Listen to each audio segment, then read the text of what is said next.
if I don't.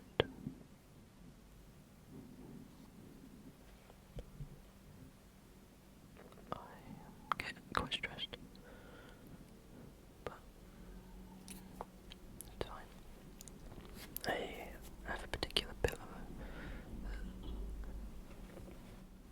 Anyways, so I use various cushions and pillows that I just have, and just do this with them. Sometimes it's squishmallow.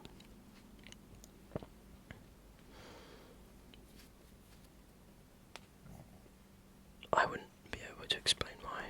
I don't know whether other people do it. I do it in the solitary of my room with no one around. I don't think I've ever done it in front of anyone. So, and I'm not sure I've seen it done by anyone in front of me, so. Do you do it? Do you make biscuits? On that note, I made some cookies, and I think you'd really, really enjoy some cookies. I think you deserve a cookie. You do. You deserve a cookie. Who doesn't deserve a cookie? I also made some cake. You can have both if you want. Would you like some cake and some cookie? They go pretty well together. When wouldn't you have both cookie and cake at the same time? You don't need dinner. If you've had cookie and cake, why not a brownie? I haven't made brownies, but they are next. So maybe if you hold your horses for a second, we'll get some brownies involved. Sound good? Sounds good. Alright.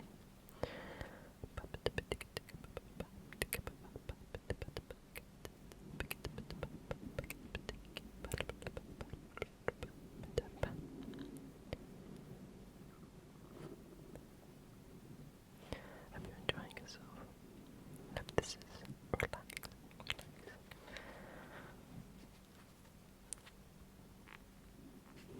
I absolutely love these. Oh, my hair's on the way again.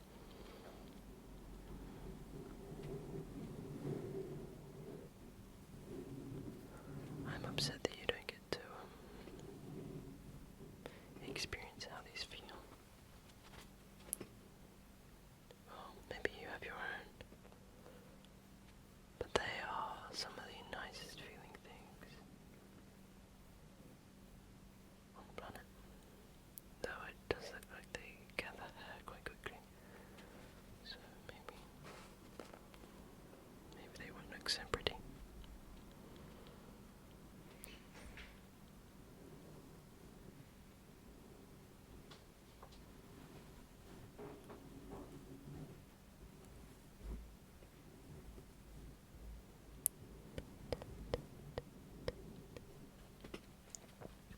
I was thinking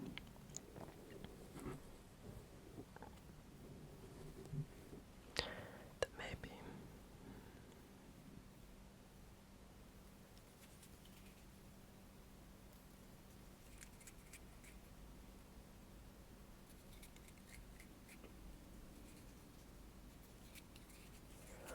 I might do some games soon. I'm on the fence. I think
fantasy stuff.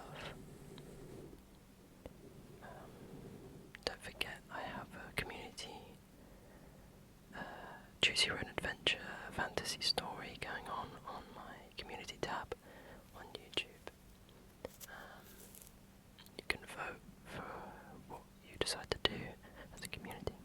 Cool.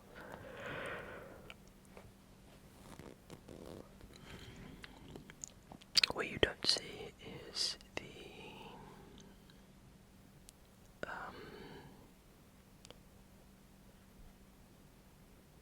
is how far I've gone with this story. What's been shown on the channel in the community tabs is probably maybe a quarter of what I've actually got about this world, and I have a lot planned. Hopefully, no, I won't say a thing. I will keep it at that. But it's exciting. There's a few retcons I'm doing because I want to twist it from being a basic fantasy, which is how I started the story, into being my own fantasy world with my own fantasy creatures. The first thing was to change, because you become a warlock, to change being a warlock into being a holy protector, it's called. Basically, you've sold your body, your flesh is maybe a better word than body. You've sold your flesh to God. He's known as Lumos. And things happen because of that.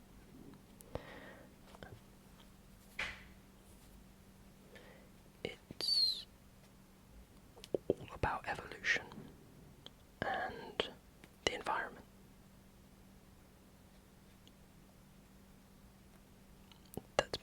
That is my biggest passion. And so it's everywhere. It's mentioned in everything, and kind of the point of the whole thing is that there's a discussion on that.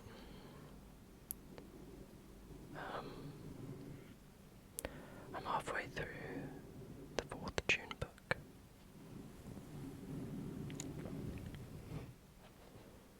And the God Emperor, the 4th June book. Oh my god, I love it.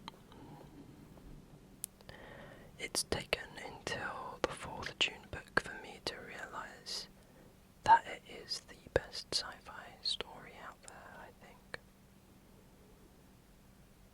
I don't think the first book is great, but you can't stop at the first book.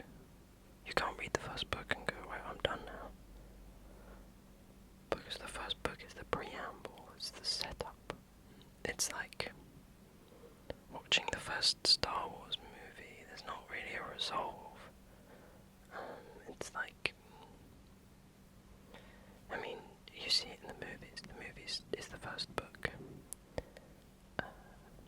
There's loads of things like, oh yeah, it's like watching like the first episode of a story.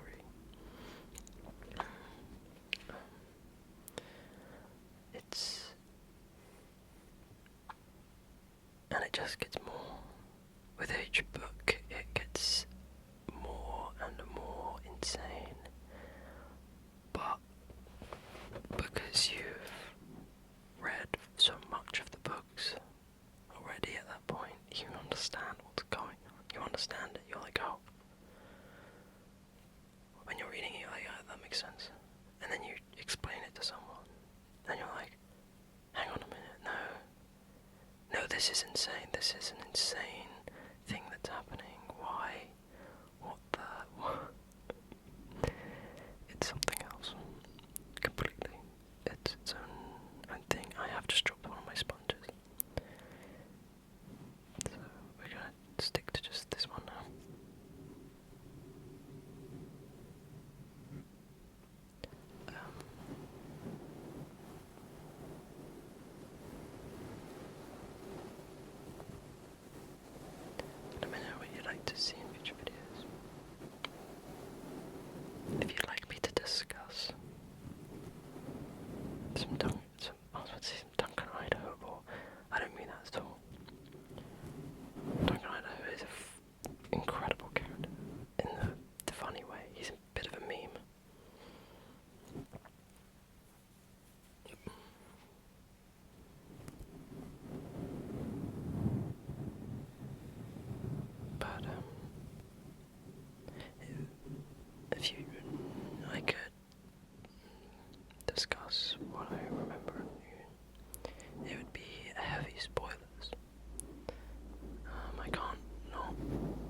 from my experience, I don't think I know anyone that's actually inclined to read that much. They're big books, and they're tricky to read. Hence why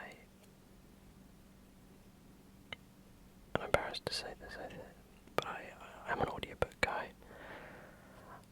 I work where I can listen to music while I work.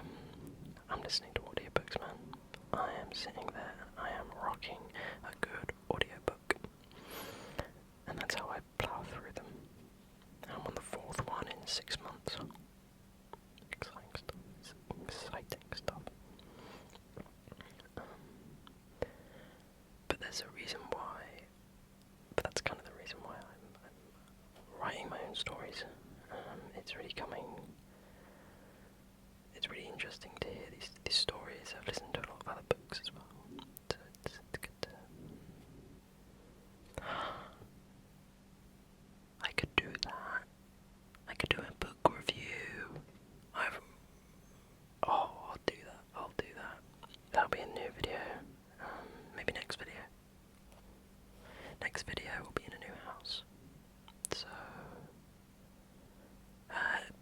maybe next video.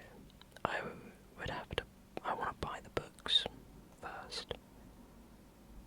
Because I don't have the physical copies. So we'll see. I'll think about the books that I want to get. Maybe I don't buy all the 4, 5, 6, all the 16 books. Because that's in itself quite expensive.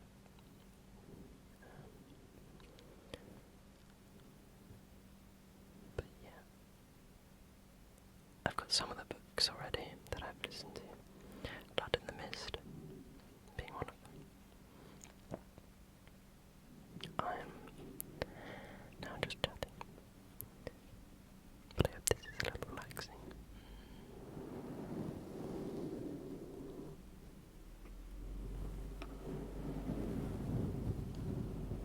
I'm trying to think of a book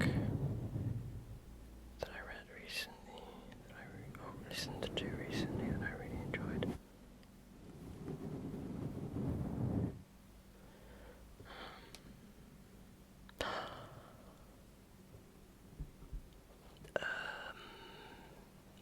How We Lose the Time War. How to Lose the Time War, I think it's called. I think I'm gonna buy that book and probably read it because that's one of the few books that I've listened to and thought this doesn't work as an audiobook. It was hard to keep track of who's talking because it's the perspective of two different people, like through letters. The whole point is it's a romance between these two like ethereal people. They're never really described as, and they're like traveling through time, and it's like a time war. So it's a bit Romeo and Juliet based kind of thing, but a little sci-fi. And I think it would work a lot better as a book than audiobook, to be able to see the indication of when chapters end and start and who's speaking. But it was so good. It's so poetic. It's a poem. There's no other way to describe it. It is just a beautiful poem. Yeah, I loved it. This is how we